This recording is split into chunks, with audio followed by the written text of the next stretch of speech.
at the college. And it is such an exciting day, a culmination of events that were put into motion a really long time ago. Some great ideas, some watching other communities do similar work. And about 18 months ago, in the spring of 23, Kari came with his group to the college and met with the team here and told the story of what we can do in our community to support awareness and protect children in our area from substance abuse. And the college agreed to be the fiscal agent, the partner through which any grant funds that were secured could be spent on this initiative. And the college was happy to do it. We signed on to that agreement in the spring of 23, and then Kari and the group went to work and making sure that the application process, the education process, the training process were all in place to position their group in a way that the federal government, the ones deciding on how money should flow to a project like this, would have no hesitation to approve and support such a worthy effort. And so 18 months later, here we are being able to make these great announcements, and the college is very pleased to continue to be that partner.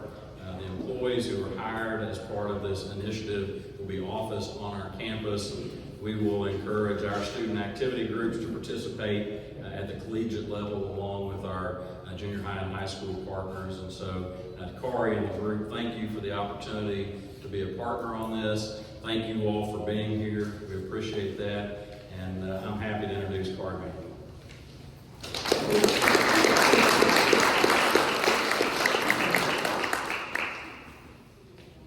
Thank you, Dr. Wallace. Well, I'd like to say I'm happy to be here. And when I say I'm happy to be here, I'm happy to be here and given the opportunity to discuss with you a little bit about the DFC grant funding, that award that we received.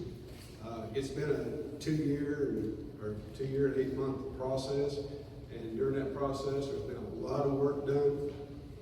There's been a lot of meetings, there's been a lot of training, and so on and so forth, and partnerships that were built that will be long term for our coalition, such as with ASU Mountain Home. We're happy. The day that we found out that we received the DFC funding grant, as we met our coalition members on the street, our different paths, and also at meetings, you saw nothing but smile and gratification on their face because they put a ton of work into this. Just for a moment, I'd like to real briefly tell a little bit about our story. There is a brochure here somewhere that you can obtain. It has also some information about our coalition. I see that some of you have it, and if you don't, we can get you a copy as well. But in the early stages, I want to thank Cheryl Green, Nathan People, Sherry Heinrichs, and Kyle Evans for their vision to get together and to see, was there something we can do in Baxter and Marion counties to help with substance misuse or abuse? And out of that meeting, I believe in January 2022, this is the ending result of that initial meeting. After that, starting March 2022, we started having meetings with potential coalition members, but most certainly concerned folks to address these different issues that need to be addressed. These two individuals from day one have been our mentor, coming to our meetings every month, coming to training sessions, meeting in places like Benton, Arkansas in December, and Little Rock last week. Occasionally we travel over to Harrison to be a part of their prevention conferences, and here at ASU Mountain Home as well. So it's been a very, very good partnership with these two folks. They are responsible for Baxter, Marion, Boone, Newton, Searcy counties, maybe Carroll County also. They do prevention work there. Sherry is the executive director. Kyle is the prevention provider for Region 2. So we are a part of their responsibility.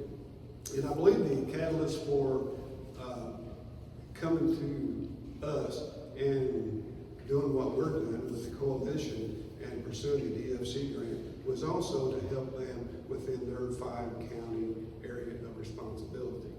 So, and I think in North Central Arkansas, that's great work that's being done, coalitions put together. There's another new county. They also received this grant, and there were only 7 grants for the DFC that was issued statewide. 2 of them are in this 5-county region, so we're pretty proud of what's going on with our coalition partnerships in North Central Arkansas. But we continued our monthly meetings, and early on, and you'll see right here, we have a seed group, Student Education Against Drugs, here with us today. Mr. Morris, Ms. Davidson from the school district were instrumental in the development of this group and also the continuing operation of what they are doing to help in the schools, teaching, working along with other youth, their peers.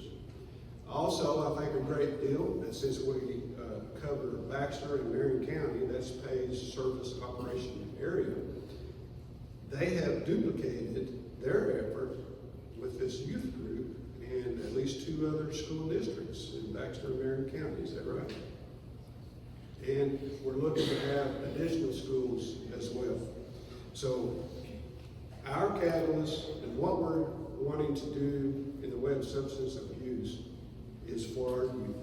It's not other programs. I think along the way, as we help our youth, give them the right path, help them to go down the right path and not go down the wrong path, not only are they going to be helping themselves, but I really think they'll be helping their families as well.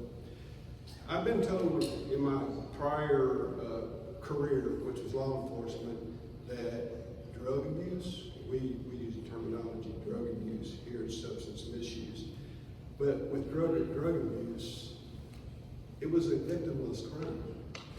Officially, when you look at crime stats, that's what it is. It's a victimless crime. But I always felt there's victims in this process. Families are victims because they struggle with a person who is having addiction problems. It causes them money, it causes them grief, and sometimes it causes death. And then we had loss of work productivity, and the problems just go on and on. And really, we are victims as individuals, as families. It's not, in my mind, considered a victimless crime. With our focus in mind in supporting our youth, that's how our name came about, PAYS. Prevention, awareness, and support of our youth. And after that, we continued working and developing other things like our vision, our mission statement, and our plans that would govern how we would operate and serve our community. Then we were working from the very beginning on the DFC grant. Well, we knew that it was a very competitive grant. And being a very competitive grant, we knew there was a lot that goes into that process. So we were looking at doing the DFC grant, and our plans were to make that application in April of last year, which I believe around April the 30th would have been the deadline. But during this process, we became aware of a state agency, Arkansas Opioid Recovery Program, that they had money to give coalitions, and you had to apply for it, so that it would be solely used for the purpose of setting your coalition up to apply for the DFC grant. So we applied for that grant, and it's a COPE grant, Coalition Empowerment Funding, to do just that task. $25,000 was the grant awarded, and we began the process of meeting milestones during that time, and that would include attending a mid-year conference in Dallas, Texas, a national conference in Washington, D.C., put on and trained by CADCA. CADCA is, I don't remember the whole verbiage of what that stands for, but it's Coalition Data Driven efforts. And I just gotta say, it's a fantastic organization. It is a requirement that we be a part of that in our grant process, and we are, but they deliver tons of information for us. Also in that process, required by the state opioid money, was that we attend, and you'll see this certificate right here, opioid training. That consisted of 4-day sessions for 3 consecutive months for a total of 12 days, going through training specifically to set our organization up to apply for the DFC grant. What's notable about that? Arkansas, in this case, has it going on. Arkansas, at the time we applied for that money, is the only state in our country that sends people to the CADCA training before the DFC grant award. So that set us up, sort of, I call greasing the wheels of the track sometimes, so that we could apply in a good manner, the proper way that was expected by the grant overseers, and give us the best opportunity for receiving that grant. Out of 13 coalitions that applied for the state opioid grant, they received $325,000 total in, I believe, all 13. There were 7 that were approved for the DFC grant. And what the state of Arkansas is doing there, which I think is also great, they spent this $300,000 and some odd to leverage coalitions to bring in more money to the state of Arkansas for this substance abuse problem. And with 7 grants awarded, over $4 million is coming from the federal government down to the state of Arkansas. So that was good leverage, that was good forethought by the state to use that money to empower the coalitions to in turn go and apply for the DFC grant. That was a very, very successful effort on their part. During this training, fairly laborious and long, we developed, for the purpose of applying for the DFC grant, by organizing our organization with these plans. And those plans included an assessment of our communities, evaluation communications plan, evaluation plan, a logic model, and a strategic and action plan. Those 5 coalition products will be the catalyst of our operations and how we move forward. So in saying that, that's kind of a real quick summary of our story. We're here. We were awarded the grant.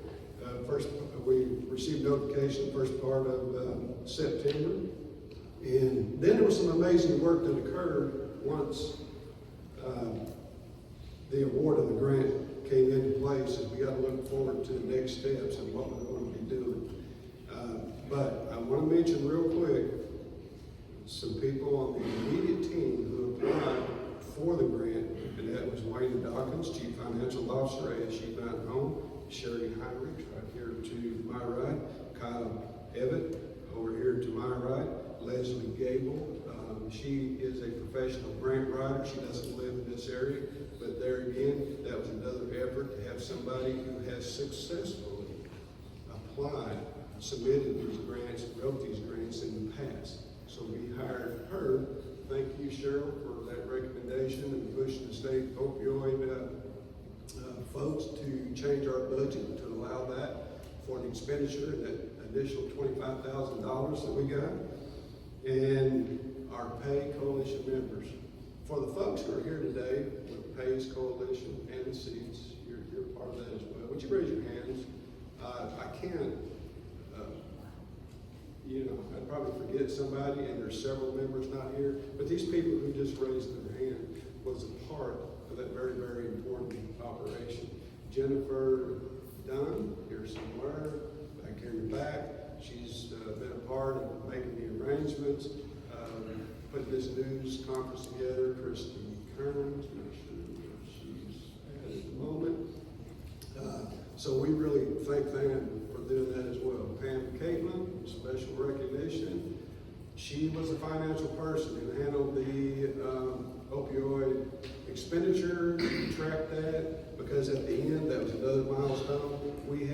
go through an audit with the state. We traveled down to Little Rock, went through about a 2-hour audit, and there was emails back and forth after the audit, getting everything tied up and put together, and we come out just squeaky clean. And so that's pretty powerful. That was good. Appreciate the job you did, and I think we were fairly frugal as well, because we turned back over $2,000 to the state opioid agency. We didn't use the full $25,000, so now they can take that money and put it toward other programs. So now we're in the process of hiring a DFC coordinator. ASU Mountain Home is a huge part in that process. The coordinator will be a ASU Mountain Home employee. They'll be housed office here in this building, and so they'll come under their directions as an employee. Our direction, PACE Coalition, as it has to do with serving our communities with substance misuse education. So we want to also continue in the future building coalitions and memberships and additional partnerships in our community. Continue to increase our awareness and prevention programs we have.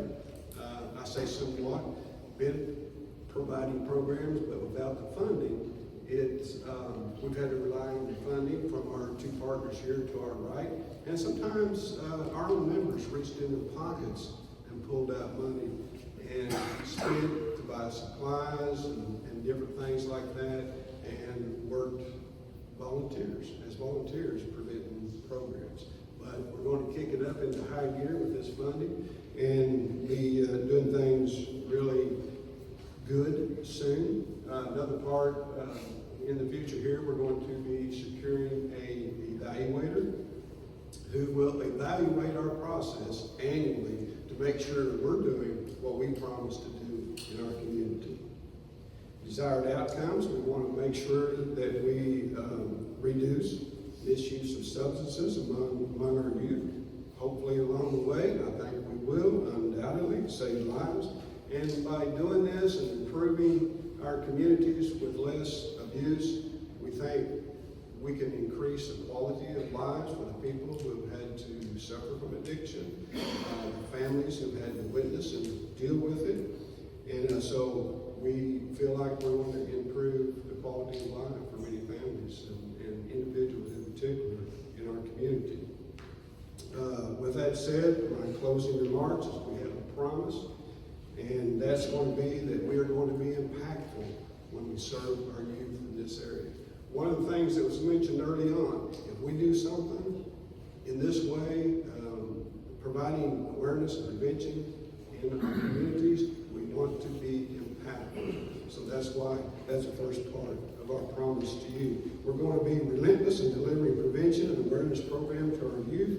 We're going to be good stewards of our funding, and we're going to be mindful of our shortfalls and quickly make appropriate adjustments as needed as we serve our community. With that said, and I'll just say at the end of this, if we have any questions, we'll have a question and answer period. But right now, I would like to introduce our seed people, seed groups. Mr. Morris.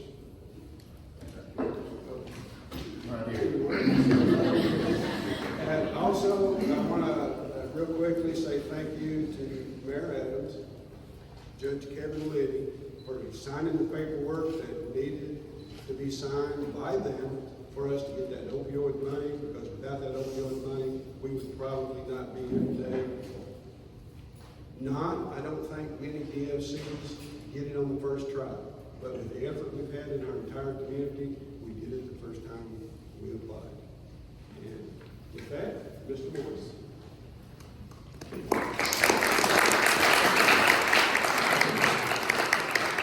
Hey, good morning. Can everybody see me? Okay. He couldn't see me over there, so I just wanted to make sure we're here. Hey, what an awesome event that we have going on here today. I'm so privileged to be here, but I'm even more proud of our kids that are here, because this is all about kids today. I do want to take a moment to recognize Miss Janie Davidson and Miss Laura Fletcher. They worked with me hand in hand about guiding our seed group at Mountain Home High School and coming up with opportunities to go teach younger kids about drug abuse and opioid abuse. So, ladies, we couldn't do this without you. We're so glad that you're here.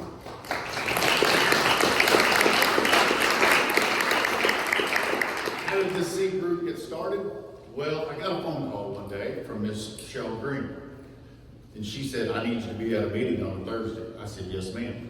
Because when she calls and she doesn't ask, she tells you about what you're going to do. So that's how it got started. I went to a meeting, and after that meeting, she said, do you think you have any youth that would be interested in what we're trying to get done? And this was almost 2 years ago. I said, absolutely. And we went back to the school, and I came up with 6 names out of our group at school, and I took them to the first meeting on Thursdays. And they listened to the kids. It was really funny, because I told them, I said, I'm going to bring some people in here that will shock you about everything that they're involved in. So I had each student from our high school stand up and say their names and all the clubs that they are with, and they did. And at the end of that, I said, you know what? These kids are going to be our bosses one of these days, because it was a great leadership group. There were 6 of them. It was initially called the advisory board. These members that you see here today are our leadership team advisory board that we have in place for this year. I do want to take a second to name 3 other students that were highly engaged in the SEED program last year. And that is Monica Chapin, Kylie Andrews, and Abby Green. They were seniors. They have moved on to college.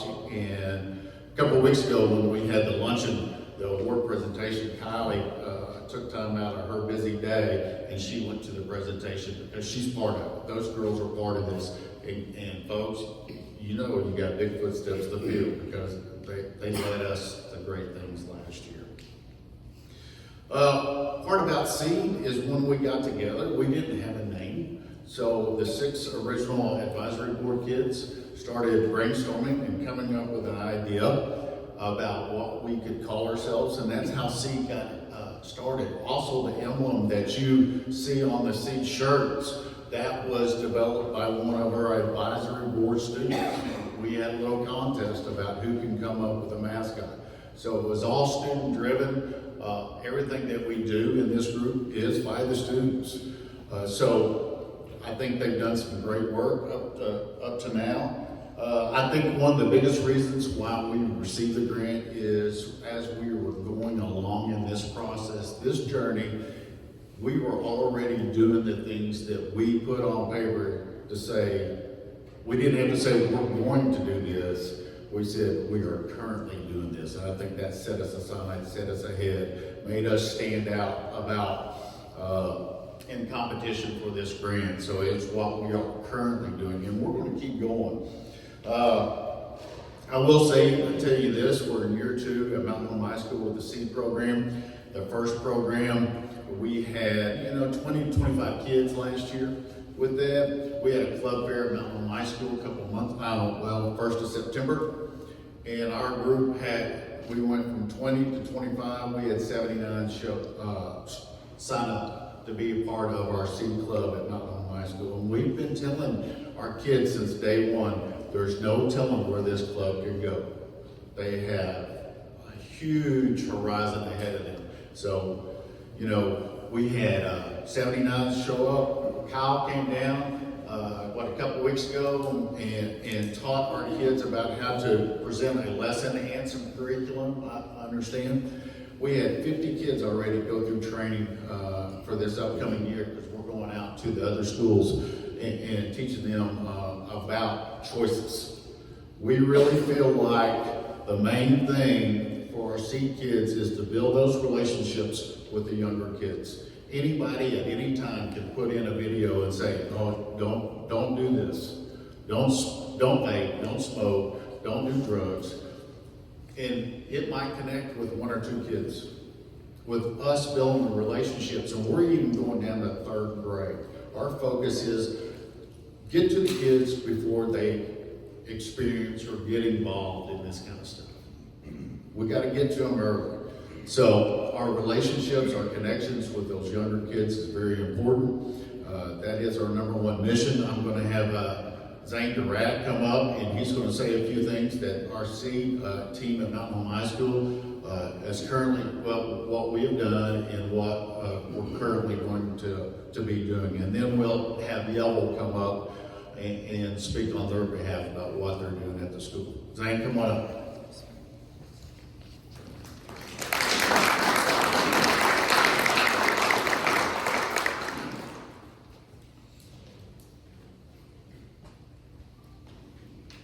Hey y'all, my name is Zane Durak, and I am currently a senior in Mountain Home High School. I just turned 18 today,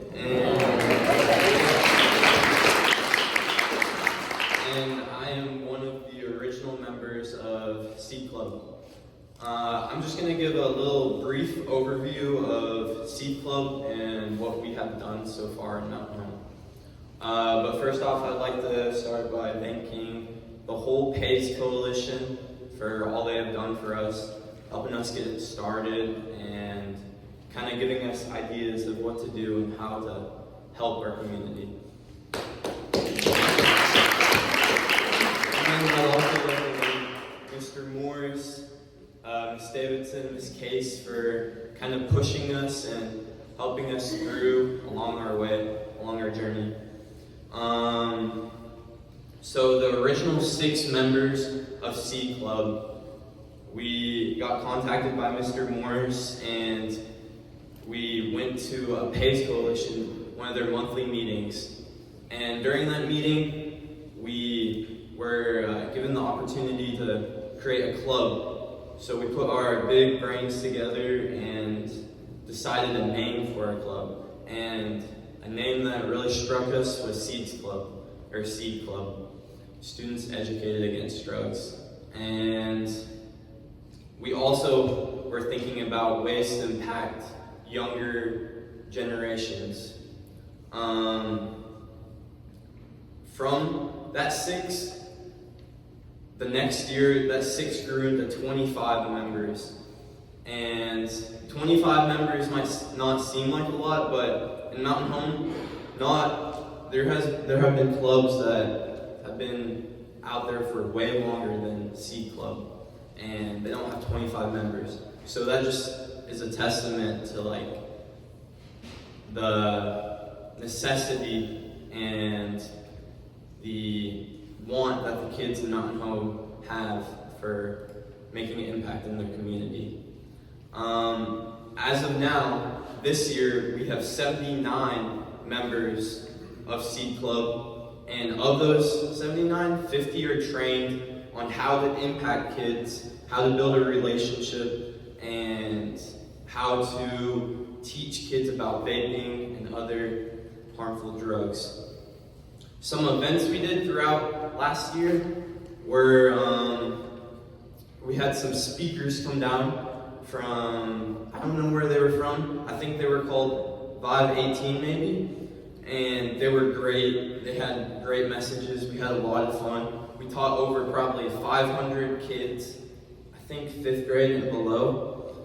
And we got up on stage, just had a real good time with them. And then after, they got some of the leaders together and gave us a little training.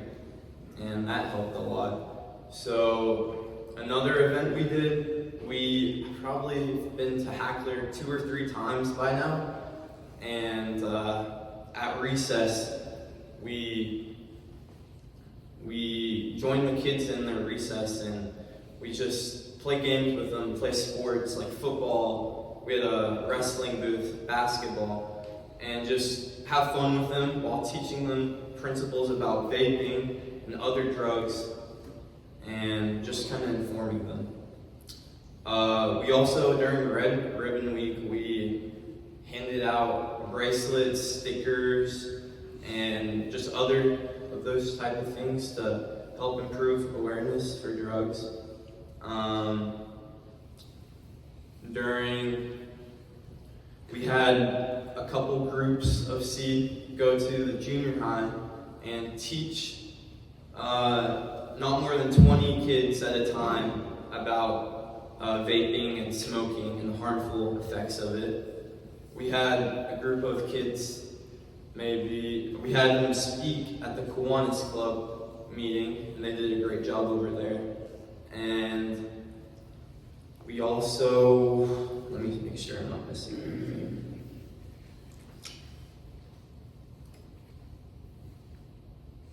No, I think I might be missing something, but that's those are the things that we did. Our main goal for Seed is to impact kids, build relationships, and from there, we can really teach them. We have that relationship, and then we can teach them not to do drugs. And our focus is on the younger generation, before these vaping and smoking and alcohol and drugs have entered into their lives, so they can be more aware and know how to say no. Thank you.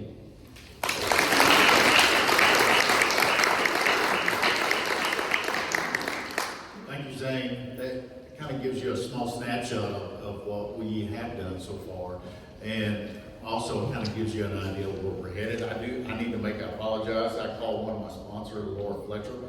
I called her that because that's who Kevin and I graduated with. She was Laura Fletcher then. Now it's Laura Case now. So Laura, don't. It's okay. Okay, thank you. A little nervous about that. All right, now we're going to bring out Yellow. Yellow has the Seed group there on their own campus, and Miss Anna Cantrell, she is the sponsor of that. Yellow.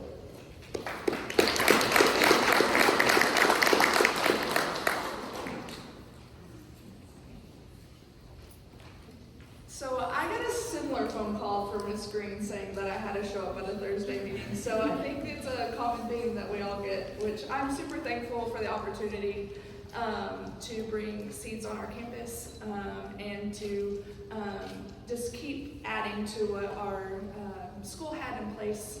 It is great to have community partnerships and to light a fire under some of our kids that already had a desire to be within our school system and helping with drug prevention. I have the wonderful Elizabeth Smith with me. She is one of the original kiddos at Yellow Summit, so she's going to tell you a little bit of her thoughts about Seed and what we're doing at Yellow Summit Schools.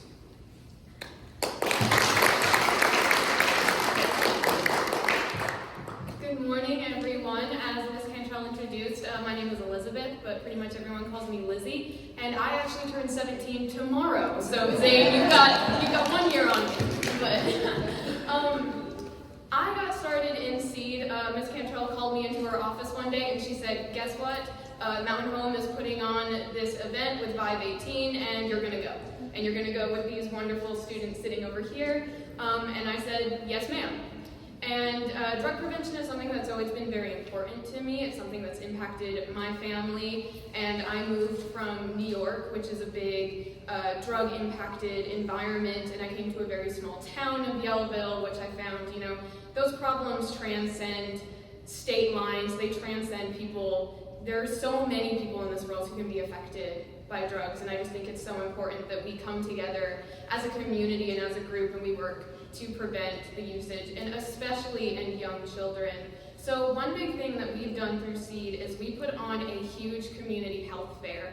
We have a blood drive. We have groups who talk about healthy eating. We have groups who talk about medicine and how to get Medicare and all of these kinds of things. And so my Seed group, we got together and we put up booths where we had guessing games, and kids got to spin a wheel and it gave them all these different categories, and then we would ask them questions about these categories.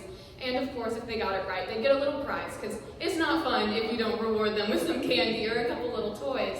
And to see these kids who didn't know the answers to these questions, these very important questions, it really struck us as we need to educate these kids. We need to be in the classrooms with them. We need to be right in front of them. And so we've taken the initiative to be with these kids and to educate them and to teach them.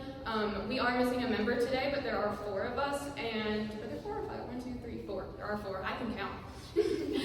All 4 of us are educated. We went went to the training and we do understand how to present these presentations to these kids. And these kids, they look up to us, and it is so important that we, as these role models, can be responsible and can be impactful in their lives, because we don't know what's going on at home. So it's so important for us to stand up and say, hey, these things are not good for you, but I'm here for you, and I'm not going to make you feel like you're just sitting through another presentation. So I definitely feel like SEED has been very, very impactful in our very small community, and I think that despite the small community that we're from, we've made a very large impact. And thank you so much.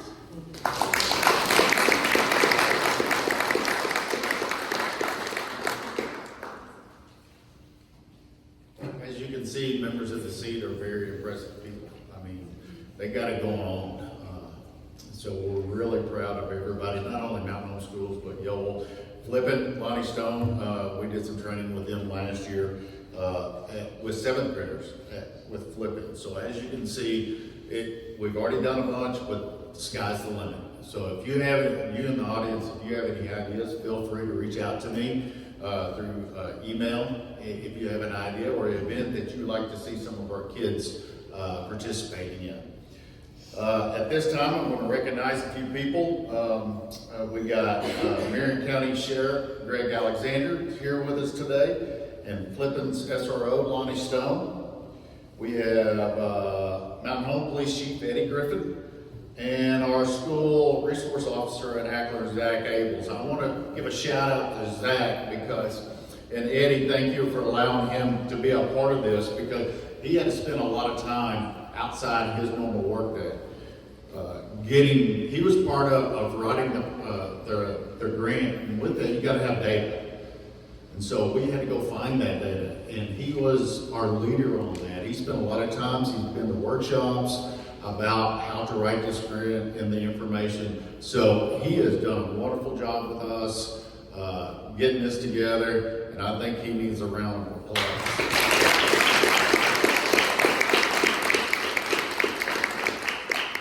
We do have a couple of famous people here in the audience with us today. Judge Kevin Liddy and our Mayor Hillary Adams. Thank you two for being here. We got Miss Cheryl,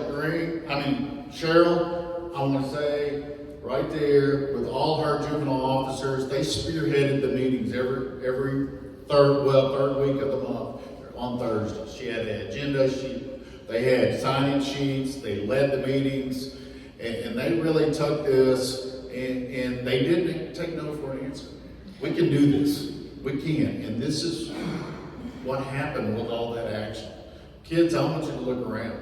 Look around who's here for you today. This is for you, the youth, here in not only our communities in Baxter County, but in Marion County as well. And with $625,000, we can do a lot of things. And it's not for us to get reward, it's for you. All for you. Today's for you. So a couple other people that I want to thank before we get to a question and answer. These two right here, very instrumental with us about the process. Sherry Heinrich and Kyle Evat. Sherry, she's been through the grant writing process before. She was right there with us every step of the way. We need to do this, we need to do that. And Kyle, he is our educator. He's the one that comes to the schools and teaches our kids about how to promote this or how to teach the kids about certain lessons. So Kyle, you spend a lot of time on the road coming to us. We thank you for that. Kyle also, in the program here, they also give us a lot of stuff to hand out on Red Ribbon Week. Got to say that slow. When you get in the car, try to say it fast so nobody else hears, but it's very difficult. But we hand out a lot of stuff. We go to Hackler. We have signs out there when they get dropped off at the cars about say no to drugs. We have bracelets. We have water bottles. We have tons of stuff all brought to us by Kyle. So we'll be hammering that out at the end of the month. Other than that, I'm going to turn it over to some questions and answers. You can ask if you've got questions for students. Don't hesitate to ask that, or if you've got it for Ms. Shell Green, Mr. Kari, or myself, feel free to ask. Any questions? Ty, you and your brother? I was looking at the screen, like, do I do something? I actually met Miss Green when she was my juvenile probation officer when I was a kid. But just to really share for a moment of how important it is with what y'all do, I spent 17 years in drug addiction. It was in my home and with all my friends. And so, now today we have a one-year faith-based program for men and women to come and get help to get off of the drugs that they've been on for years and to help them repair all those broken relationships. And so that's what we do here. And so it's extremely important that we do all we can do as y'all are now to help prevent them from getting to the place where we meet them later. And so, and I wanted to say awesome job to you youth that are stepping up to the plate. There was nothing like that when I was going through school. Obviously, I went to a different school, so no problems here for most of my beginning of my addiction. But anyway, and so we have that ministry going on for those that choose to take the wrong path. And then my brother here, Dean Cotter, has the 1014 ministry, and he's in 6 different schools. There's a few hundred kids that come, and we mentor, teach them, and also Miss Green, we work with her, and he goes into the substance abuse classes and teaches at juvenile services. And so we're all here together, but I do appreciate what y'all are doing. I think it's going to be great. Awesome, thank you.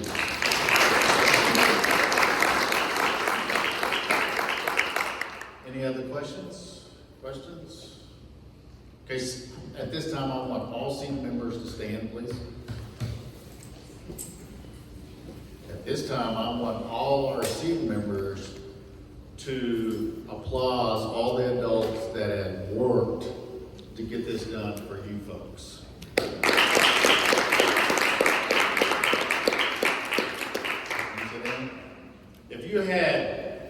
If you went to one meeting, you had any hand in this grant in the Lord, please stand up. All the people who's worked. No, not C people, the adults. The adults. Thank you for your time, your support, your effort. We couldn't have done it without the backbone of the adults. And we thank you for doing that, taking time out of your busy day for that. Thank you.